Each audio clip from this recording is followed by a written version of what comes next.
ഈ ശബരിമല യുവതി പ്രവേശനവുമായി ബന്ധപ്പെട്ട ഹർജികളിൽ ഇന്നും സുപ്രീം കോടതിയുടെ വിശാല ഭരണഘടനാ ബെഞ്ചിൽ വാദം തുടരുകയാണ്. 10:30 തന്നെയായിരിക്കും കോടതി നടപടികൾ ഇതുമായി ബന്ധപ്പെട്ട് ആരംഭിക്കുക.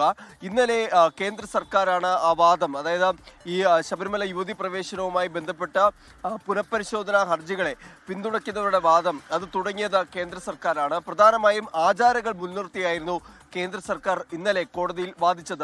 അതായത് ഇന്ത്യയിലേക്ക് വരുമ്പോൾ ഇന്ത്യയിലെ മതങ്ങളിൽ വൈവിധ്യവും അതുപോലെ തന്നെ ബഹുസ്വരതയുമുണ്ട്, അതെപ്പോഴും പരിഗണിക്കപ്പെടണം.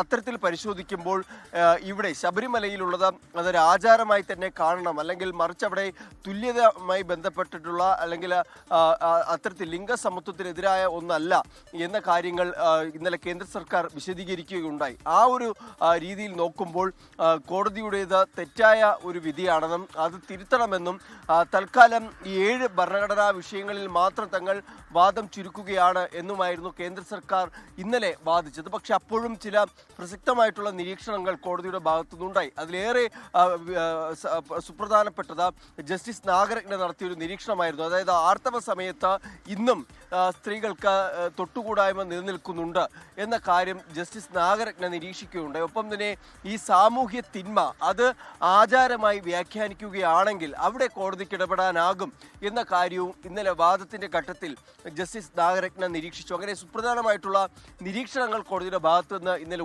ഉണ്ടായിരുന്നു. എന്തായാലും ഇന്നും കേന്ദ്ര സർക്കാരിന്റെ വാദമായിരിക്കും തുടരുക.